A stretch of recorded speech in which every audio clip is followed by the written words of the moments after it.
Good morning and welcome to Church at Home for Friday, the 12th of February. It is another cold day in Alberta, and I'm totally okay with that because I have my warm, comfortable blanket, a comfortable chair, and a hot cup of coffee. Now, the blanket isn't just because I'm freezing. Today I wanted to talk to you about love. This Sunday is Valentine's Day, and because it's Sunday, I won't be doing a Church at Home video, so I thought I would talk about Valentine's Day today. And my hunch is that my viewers are not teenage girls, so I feel comfortable talking about this way. And if you are, be patient with me because eventually someday you will understand. When Valentine's Day comes around for someone of my ripe old age, things are different than they were, 30 years ago when I was 19.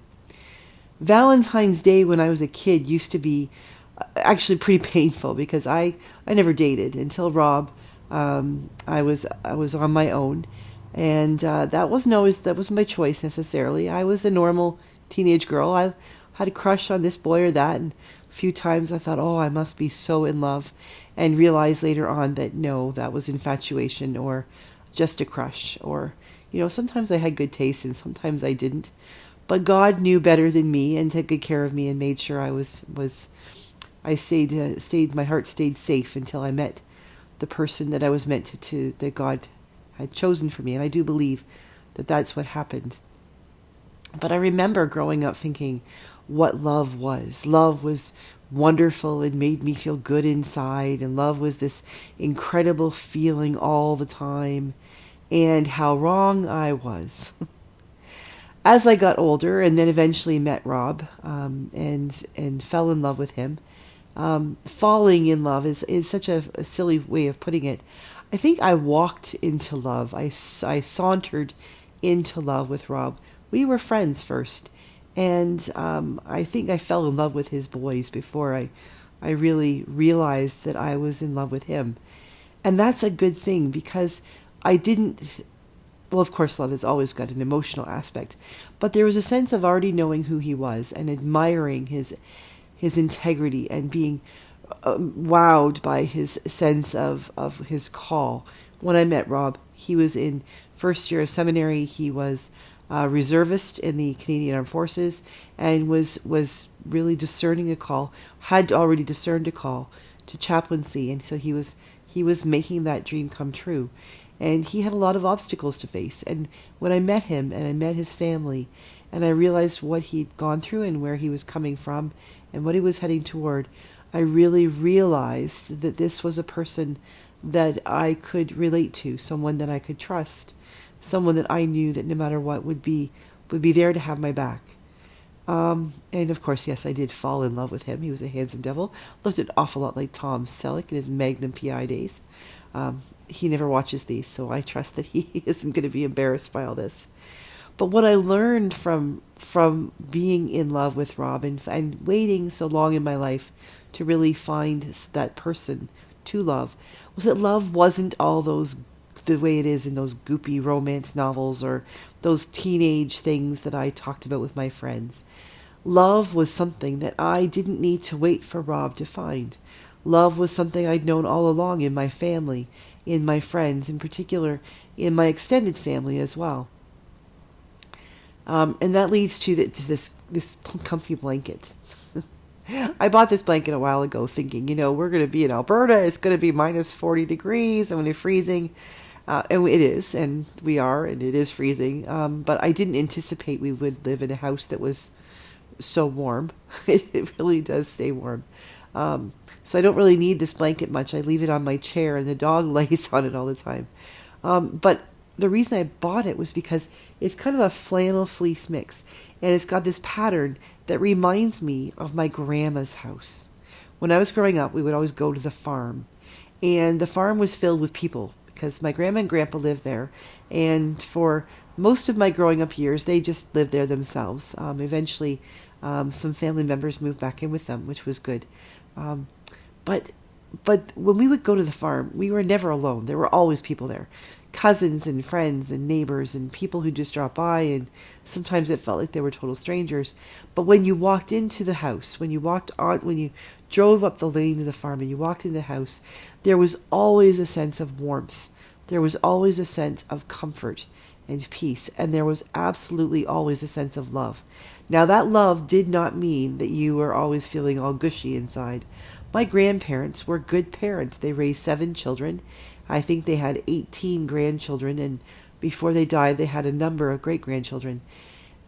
And I wouldn't say that many of us ever thought that they were saints or thought that they were, perfect, or that they were never upset. I mean, I got in trouble a few times, not very often. But the idea was that when you went into that house, when you went to the farmhouse, you always knew that you were loved, even if you screwed up, even if you made a big mistake, even if you came home with your tail between your legs.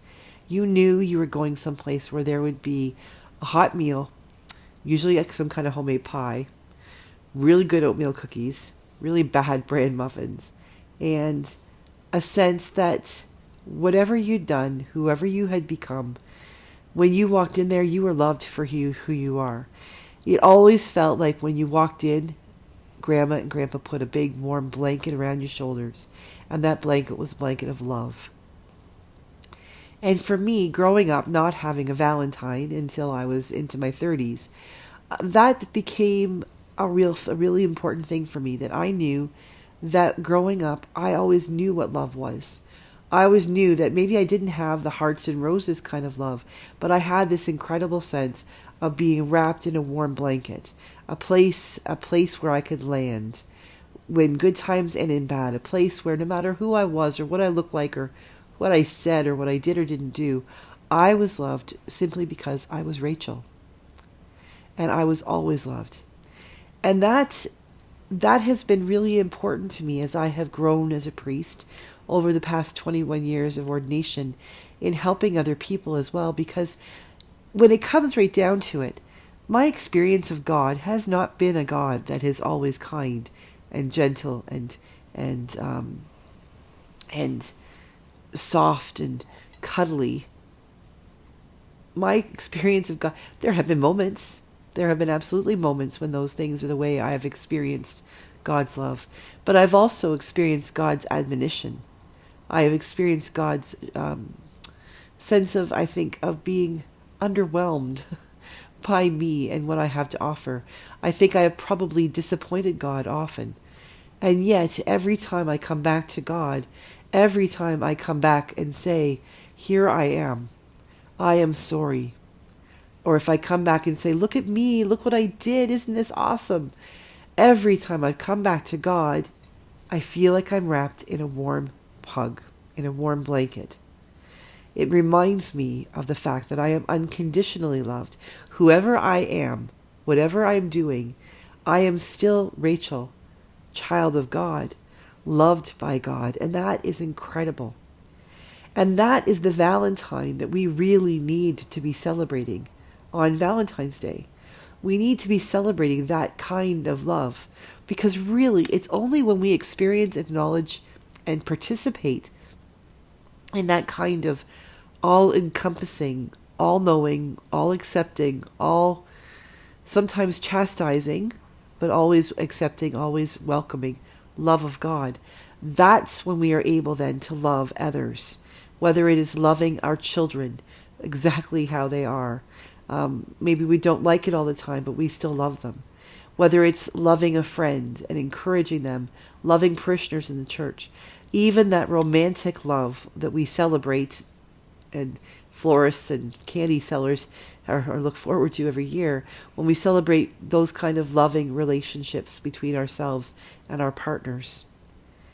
The truth is, if you're 17 and watching this, that incredible love of your life that you have now probably isn't going to be the one you have when you're 49, sitting on a chair doing a video.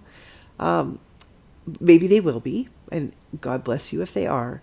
But the fact is that even when you find that love of your life, you are going to have days when you hate him or her.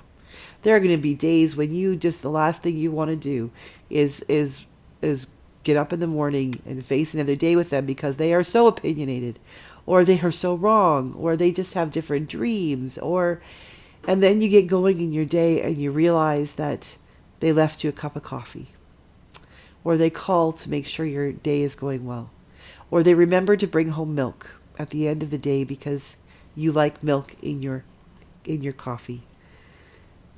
That's what love is about. Love is about all of the stuff. And that's what God gives us in his Son, Jesus Christ. He has given us a love that is all of that stuff. All the good, all the bad, all the highs, all the lows, and everything in between. And so this Valentine's Day, if you have a significant other in your life, buy them a flower, make them a meal, tell them you love them, make them a Valentine. Do all of those wonderful lovey-dovey things. But also take some time to say thank you and I love you to God.